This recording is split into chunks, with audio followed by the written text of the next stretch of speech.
ተፈጥሮሽ በዓለም ላይ ምን ይሆን አልማዝ ዕንቁ መሳይ ድንቅ ስራ ውበትሽ ፀሐይ ነው የሚያበራ። ንገሪኝ እንጂ ያመጣሽው ለዛ ነው?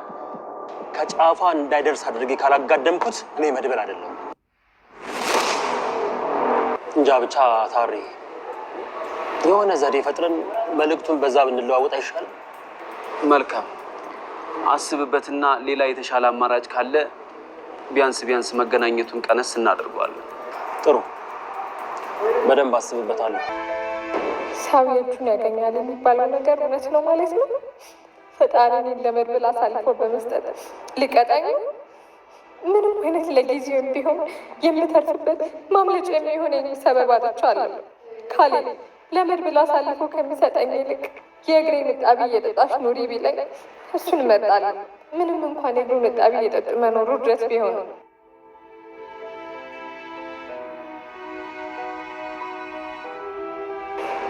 ክለዚች እንኳን የምትሆን እድል አላገኝም። እግሬ ወደ መራኝ ብር ብዬ ብጠፋ እንኳን ከካሌብ ዓይን ሊሰወር አልችልም። ምን አይነት ጨለማ ውስጥ ነው የወደኩት? አንቆ የሚገለኝ እጅ እየቀረበኝ ነው። ፈጣሪ ሆይ አንተ እንደ ሰው አይደለህም እና ይቅር በለኝ። ከዚህ ከማላመልጥበት ወጥመድ አድነኝ።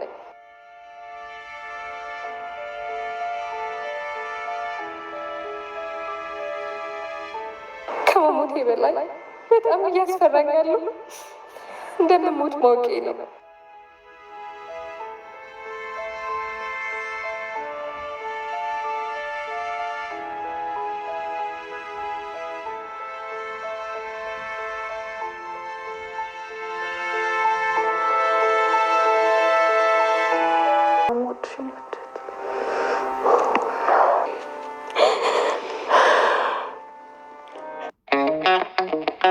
ድንቅ ስራ ውበትሽ ፀሐይ ነው የሚያበራ ከጨረቃ ድምቀት እወድሻለሁ፣ ፀሐይ ሙቀት እወድሻለሁ፣ ከአበቦች መዓዛ እወድሻለሁ፣ ከሁሉም አይነት እወድሻለሁ።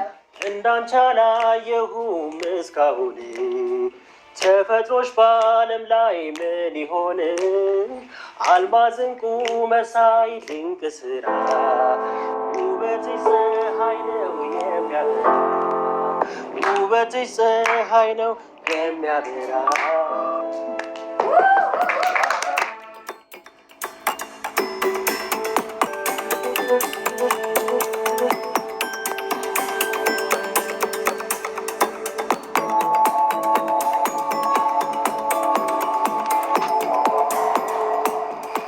ደግሞ እነማን ናችሁ? ጤና ይስጥልኝ። እሱም በኋላ ታውቂያለሽ። አሁን ሳታስቸግሪ ቀጥ ብለሽ መኪና ውስጥ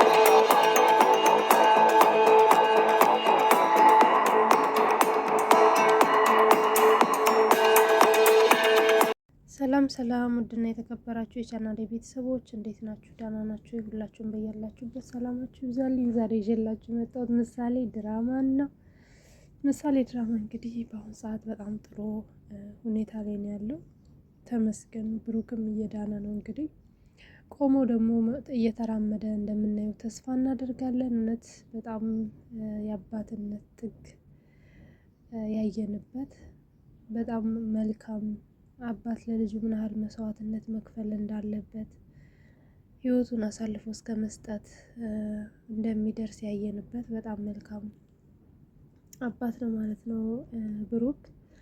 እንግዲህ አሁን ላይ ደግሞ እንዳያችሁት ማህሌት ትንሽ ጠንከር ያለ አደጋ ደርሳበት ነበረ። ነገር ግን አሁን ላይ በጣም ጥሩ ሁኔታ ላይ ነው ያለው። በጣም ደስ ይላል። በጣም የሚያስቀው ነገር ደግሞ የማህሌት ነገር ነው ማለት ነው። የማህሌት በአሁን ሰዓት ላይ የእሷ ጭንቀት እኔን እያስጨነቀኝ ነው። ምክንያቱም እንዳያችሁት አንዴ ከካሌብ ጋር ትሰራለች፣ አንዴ ከመድብል ጋር ትሰራለች። በቃ መከራዋን አየች። ያው ታማኝ ሳትሆኑ ሰውን ለሰው መጥፎ ነገር ስታስቡ እንደዚህ ነው ነፍሳችሁ የምትጨነቀውና ከሷ ብዙ ነገር መማር ትችላላችሁ። ሲጀመር የሰው ልጅ በክፋት የሚሄድበት መንገድ ያው ቶሎ ሊያደርሰው ይችላል፣ ግን መዳረሻው ምንድነው ነው? መዳረሻውን ነው እንጂ መጀመሪያው ሁሉም ነገር መልካም ሊሆን ይችላል። እና በማህሌት መንገድ ላይ እየሄዳችሁ ያላችሁ አሁን ብዙ ሰዎች ስላላችሁ ከእሷ መማር ትችላላችሁ ማለት ነው። ግዴታ የሰው ልጅ ሲደርስበት ብቻ አይደለም መማር ያለበት፣ ከሰው ህይወት ብዙ ነገር መማር ይችላል ማለት ነው። እና ደግሞ አንዳንድ ወንዶች አላችሁ ልጆቻችሁን ወልዳችሁ ለሴቶች ሰጥታችሁ እንደፈለጋችሁ የምትሉ እንዲሁም ደግሞ ቤታችሁን ጥላችሁ ሌላ ሴት ጋር የምትሄዱ ግን ብሩክን እያያችሁ ነው አይደለ? ልጁ ታማበት ምን ያህል ህይወቱን አሳልፎ ለእሷ እንደሰጣት ድሃ እስከሚሆን ድረስ ቤቱን መኪናውን እስከ መሸጥ በጣም ብዙ ሪስክ ውስጥ የሚያስገባ ነገሮች ውስጥ ገብቶ እንዳሳከማት አሁን ደግሞ እንግዲህ ያው ለልጄም እናት ለእኔም አጋር ትሆነኛለች ብሎ ሌላ ህይወት ጀምሮ ነበር። እንዳያችሁ ጀምሯል። ያው እንግዲህ መቼም ክፉ ነገር መስራት የማይሰለቻት ማህሌት ያው ጉዳት አደሳበታለች እያያችሁ ነው። ተመስገን ነው። አሁን ላይ ግን በጣም ነው ደስ የሚለው። በጣም የሚያስጨንቀው ነገር ደግሞ እዛ ቤት የቅድስት እህት ናት ማለት ነው። እንዳያችሁት የቅድስት እህት የተለያየ ሀሳብ ወደ አይምሮዋ እየመጣ ነው። እውነት የዛ ቤት ፈተና በጣም ነው እያስገረመኛል። ምክንያቱም ወደፊትስ ምንድን ነው የሚፈጠረው? ምናልባት ብሩክ ሰላም ሲሆን ይች ልጅ የዛን ቤት ህይወት አትበጠብጠውም? ምክንያቱም እየተናገረች ያለችውን ነገር እየሰማችሁት ከሆነ እህቴ ምን አይነት ወጥመድ ውስጥ ነው ያለሽው? ትዳር የሚመስል ወጥመድ፣ ከዚህ ወጥመድ ውስጥ ላወጣሽ ይገባል እያለች ነው። ግን ቅድስት ደግሞ እንግዲህ እንዳያችሁት ለዚህ ትዳር በጣም ብዙ መስዋዕትነት ከፍላለች።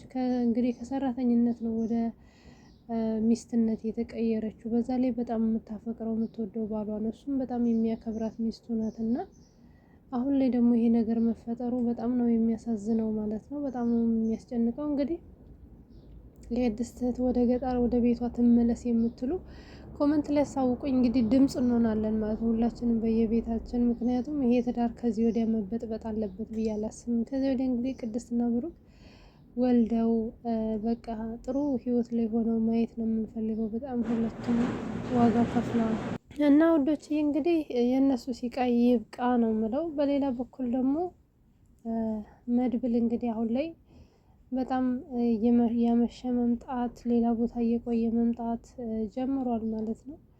ይሄም በጣም ነው የሚያስጨንቀው። በእርግጥ ከመጣ በኋላ ግን ያው ሊሰራ ያሰበውን ነገር አንዳንድ ነገር እየተናገረ ነበረ። በጣም ጥሩ ነው። በጣም አሪፍ ነው። ምሳሌ ድራማ እንግዲህ አሁን ላይ ትንሽ አሪፍ እየሆነ መጥቷል ብዬ አስባለሁ። ግን መድብል መጠንቀቅ አለበት ብዬ ነው የማስበው። ምክንያቱም ያ አብሮት የሚመጣው ልጅ እንዲሁም ደግሞ ከማክቤል ከዛኛው ሰውዬ ላይ ወሬ የሚያቀብለው ሰውዬ እኔ አሁንም አላምነው። ምክንያቱም ከአሁን በፊት እሱም እንደ ማህሌት ከድቶት ስለሚያውቅ አሁንም ሌላ ነገር እንዳያመጣበት ብዬ ነው የማስበው። እንግዲህ በጣም የሚያሳስብ ነገር ነው። ትንሽ ቢጠነቀቀው ባይ ነኝ። በሌላ በኩል እንግዲህ ማህሌት ገዳም ትገባለች የሚል ሀሳብ አለኝ። በቀጣይ ገዳም ገብታ እንደምናያት ተስፋ እናደርጋለን። ምክንያቱም ማህሌትን እንግዲህ ለመፈለግ ሁሉንም ቦታ ይጠቀማሉ ብዬ ነው የማስበው። እንዳያችሁት ይሄ ሰውዬ እንግዲህ ትትና ጠፍታ ሌላ ቦታ ተደብቃ ነው ያለችው እንዳያችሁት። አሁንም ግን እሱ እየፈለጋት ነው ያለው ትትናን። በጣም ከባድ ነው እውነት ለመናገር። ይሄ ሰውዬ የሆነን ነገር ካሰበ የዛን ህይወት ነፍስ ማጥፋት ከፈለገ ሳያጠፋ ወደኋላ የሚል ሰው አይደለም። አሁንም እንግዲህ ማህሌትን በገዛ እጇ ይሄ ሰውዬ እንዳያጠፋት ብዬ ነው የምለው። የማህሌት ህይወት ወደፊት ምን የሚሆን ይመስላችኋል? ማህሌትም እንግዲህ ምን የሚባል ተረት አለ፣ የኋላ ኩበት የሚባል ተረት አለና በጣም ነው የሚያሳዝነው። ወደዛ ወደዚህ ማለት ነው። በቃ ማለት ማረፊያ ያጣችው ወፍ ሆናለች በአሁኑ ሰዓት። በጣም ሻንጣዋን ይዛ እንግዲህ በመጥፋት ላይ ነው የምትገኘው። ፈጣሪ ያግዛት። እውነት ለመናገር አንዳንድ ሰዎች እንደዚህ አይነት ክፋት ውስጥ የሚገቡት አንደኛ በመናደር፣ ሁለተኛ በእልህ ነው፣ ሶስተኛም ደግሞ እንግዲህ ባለማስተዋል ነው የሚሆነው ማለት ነው። እንግዲህ ሰው ልጅ መጥፎ ሰው ባይሆን ጥሩ ነው። በተቻለው አቅም ጥሩ ለመሆን ቢሞከር ጥሩ ነው። ምንም ብንጎዳም ብንገፋም ግን በእነሱ ልክ እንደዚህ ማድረግ የለብንም።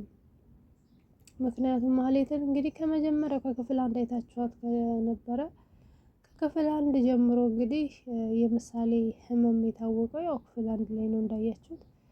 ብሩክ መድኃኒቱን ስጪያት ብሎ ሲሰጣት እንግዲህ እሷን መድኃኒት ቀይራ በሌላ መድኃኒት ልታበላ እንዲሁም ደግሞ መድኃኒቱን አድርጌልሻለሁ ብላ አለ መድኃኒት ምግብ ታበላት ነበር። በቃ ከመጀመሪያው አንስቶ በጣም ራስ ወዳድ ሴት ናት ማለት ነው።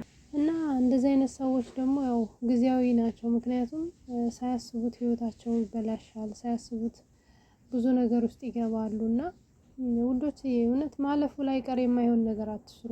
ማለፉ ላይ ቀር የሰው ህይወት አታበላሹ። ማለፉ ላይ ቀር እናንተም ለነገ የሚጸጽታችሁን ነገር አታድርጉና ዝም ብሎ አንዳንድ ጊዜ ነገሮች ሲበላሹ ራሱ ዝም ብሎ መጠበቁም ትልቅ መልስ ይዞ ሊመጣ ይችላል። እና እንደ ማህሌት እንዳትሆኑ ብዬ እላለሁኝ ማለት ነው። በቀጣይ እንግዲህ ብሩክ ተሽሎት ተንቀሳቅሶ ይሄንን አረመኔ መድብልና ብሩክ ለሁለት እንግዲህ ወደዛ አጥፍተው ብሩክና ቅድስትም ወደ ትዳራቸው መድብልም እንግዲህ ትዳር ይዞ ጥሩ ነገር የምናይ ይሆናል ማለት ነው። ምሳሌም እንግዲህ የምትናፍቀውን ወንድም ተወልዶላት ብሩክም ይሄን የለፋበትን ቅድስትም የለፋችበትን የተሰቃየችበትን ህይወት እንደምታገኝ ተስፋ እናደርጋለን። ግን እንደኔ መድብል ይሄን ልጅ አሁንም ማመን አለበት ብዬ አላስብም።